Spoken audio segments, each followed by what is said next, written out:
Eh bien bonjour à toutes et à tous, ici The Marvelman. Aujourd'hui on se trouve pour review et analyse de l'épisode 8 de What If, donc l'avant-dernier épisode de cette saison.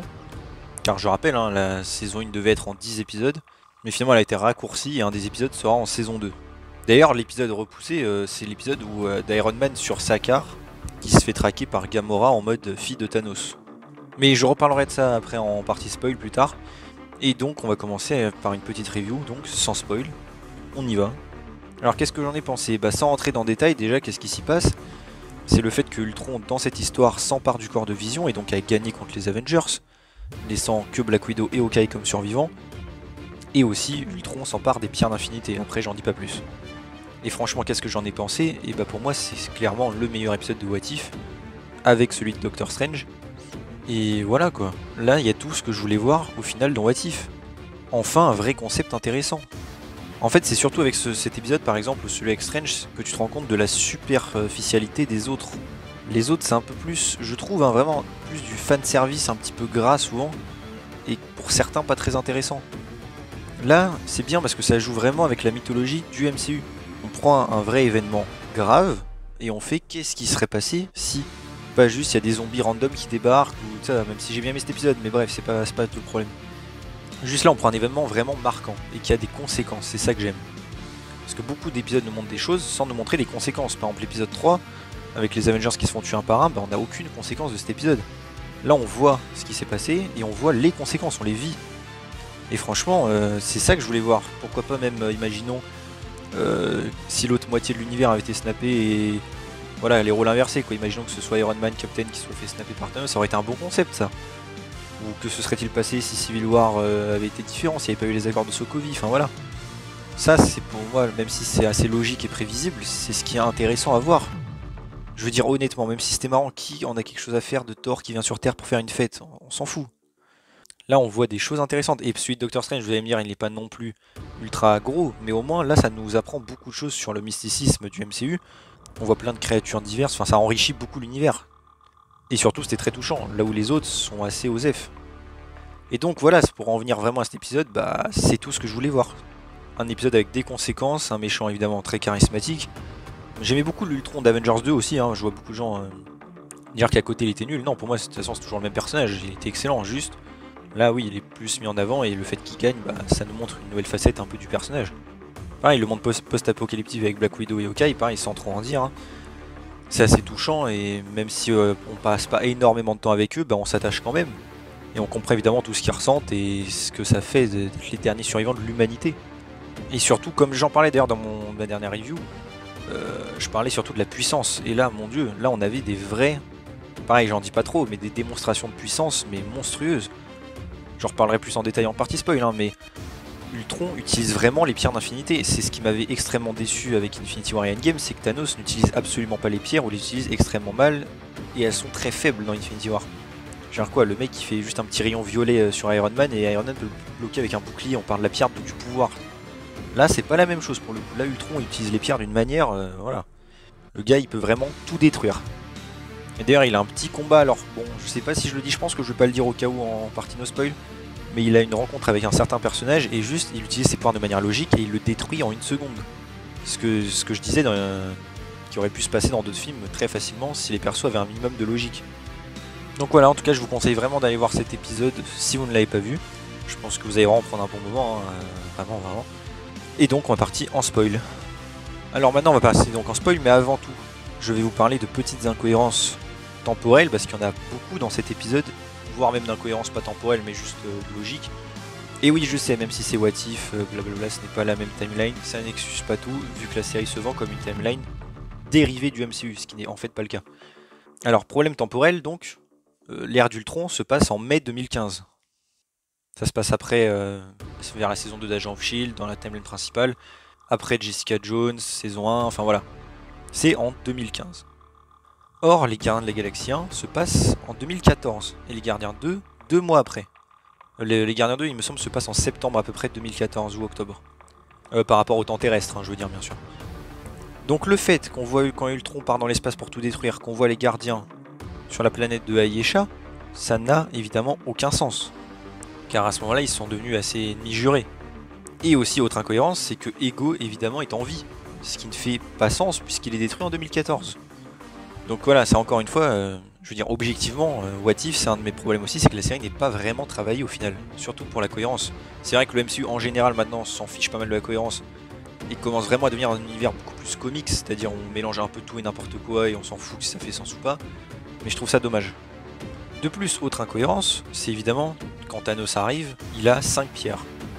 Donc Xandar devrait a priori être détruite. Enfin, a priori, Xandar n'a pas vraiment été détruite, hein. Il a juste eu la moitié de la population. Mais en tout cas, quand Ultron y va, Xandar n'a pas l'air d'avoir subi une attaque il n'y a pas longtemps. De plus, Thanos a la pierre de l'âme. Or, Gamora, évidemment, vous l'avez vu, est vivante et avec les gardiens. Comment donc Thanos a eu la pierre de l'âme? Ça n'a aucun sens. Au niveau de la pierre du temps, bah, j'imagine qu'il l'a ramassée sur les décombres de la Terre au Sanctum Sanctorum, hein, j'imagine bien. Sachant qu'en plus Strange n'a jamais été un sorcier dans cette histoire-là, vu qu'il est mort avant. Pareil, le Tesseract, Thanos, a priori, il l'a eu en allant sur Asgard, du coup. Sauf que Ultron l'a détruit, du coup, il a fait quoi? Il a ramassé peut-être le cube qui flottait dans l'espace, j'imagine. Enfin, ça, c'est pas incohérent, hein, mais voilà. La pierre de la réalité, bon, il a dû aller chez le collectionneur, bon, ça c'est logique. Mais voilà, vous avez vu que le reste, ça ne fait pas vraiment sens, ou c'est bizarre. D'ailleurs, Thanos, j'ai eu beaucoup de gens critiquer le fait, justement, j'en parlais là, qu'il se passe coupé en deux. Et pour moi, c'était tout à fait logique. Enfin, en fait, c'est semi-logique. Le fait qu'il ait la pierre du pouvoir, déjà, fait en sorte qu'il soit indestructible. Et qu'on me dise pas qu'il faut l'activer, c'est pas vrai. On l'a vu dans les Gardiens de la Galaxie volume 1. Quand Ronan, même, n'active pas la pierre, il est indestructible. Tant qu'il l'a sur lui.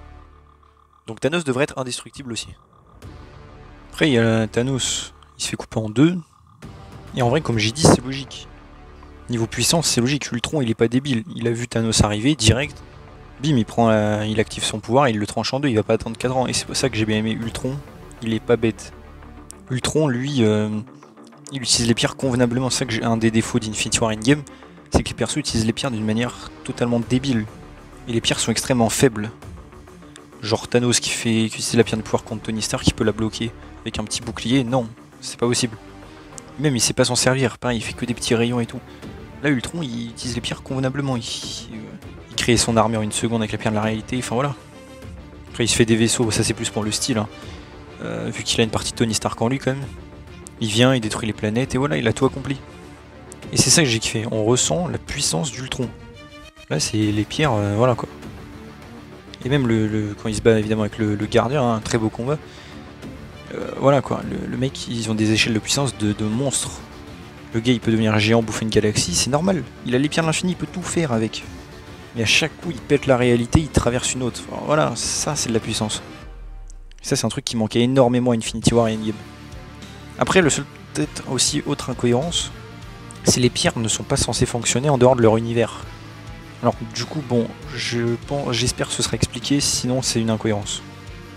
Et aussi un autre truc un petit peu dérangeant, c'est que donc dans cet épisode-là, Ultron trouve le gardien, ils se battent, et donc voilà, le gardien fuit pour recruter Doctor Strange. Sauf que, dans l'épisode d'avant, quand Ultron il arrive dans le monde de Partitor, le gardien est surpris. Il ne devrait pas être surpris vu qu'il le connaît. Donc moi je pense qu'il y aura une explication, mais c'est un peu bizarre. Et donc, on n'a pas eu l'épisode, comme je disais aussi, centré sur Gamora et Iron Man sur Sakaar. Donc l'épisode d'après, ce sera directement la réunion des gardiens du multivers contre Thanos. Je pense que du coup c'est Arnim Zola qui va sauver tout le monde, hein, quand ils arriveront à s'approcher de lui. Et sinon, bah, du coup le seul perso qu'on n'aura pas introduit, c'est Gamora, vu que son épisode est repoussé à la prochaine saison. Du coup c'est dommage en vrai d'avoir fait ça, hein, mais bon. En tout cas, voilà. J'étais bien surpris et c'est super cool. Et je pense que du coup, alors ça c'est un semi-spoil pour Doctor Strange 2. On sait que devrait y avoir les Illuminati du multivers du coup. Au pire, pour pas trop spoil, je vais pas dire tout. Juste on sait que Captain Carter devait revenir dans Doctor Strange 2 a priori et dans les Illuminati. Du coup je me demande si ce sera teasé à la fin du dernier épisode ou pas. Bon, ça on verra. Et voilà. Aussi il y a des gens qui ont remarqué, on peut lire le nom Professeur X en cyrillique, enfin on dirait, c'est écrit Professeur X, enfin Charles Xavier du coup, dans les dossiers là près d'Arnim Zola, mais en fait non. En cyrillique ça ne veut pas dire ça du tout. Donc voilà, c'est un petit easter egg, enfin un faux easter egg du coup, que les gens ont cru trouver. Et voilà, par ça, bon, évidemment, Black Widow, ok, c'était super cool. Sa mort était triste, c'était le parallèle avec le Vormir dans Endgame. Et d'ailleurs, ils disent que c'est Zola en gros qui aurait pu créer le sérum de super soldat russe. Sauf que du coup, vu que What If n'est pas une timeline extrêmement similaire au MCU, parce que je prépare une vidéo sur le sérum de super soldat que j'avais déjà fini en fait, mais du coup, j'ai pas rajouté cette information parce que vu que techniquement What If n'est pas une timeline exacte, c'est peut-être différent dans la vraie timeline. En tout cas, c'était marrant de revoir un Zola du coup, et ça peut peut-être teaser un potentiel retour dans le futur, à moins que ce soit complètement différent et que dans la vraie timeline du MCU, il n'y ait pas de copie dans le truc en Sibérie. Surtout qu'il a un peu explosé quand ils se sont battus, donc bon, a priori il doit être mort. Hein. Et voilà, c'était cool, j'ai kiffé voir Ultron comme ça, surpuissant en mode vision, et avec son plan qui a réussi, c'était comme stylé.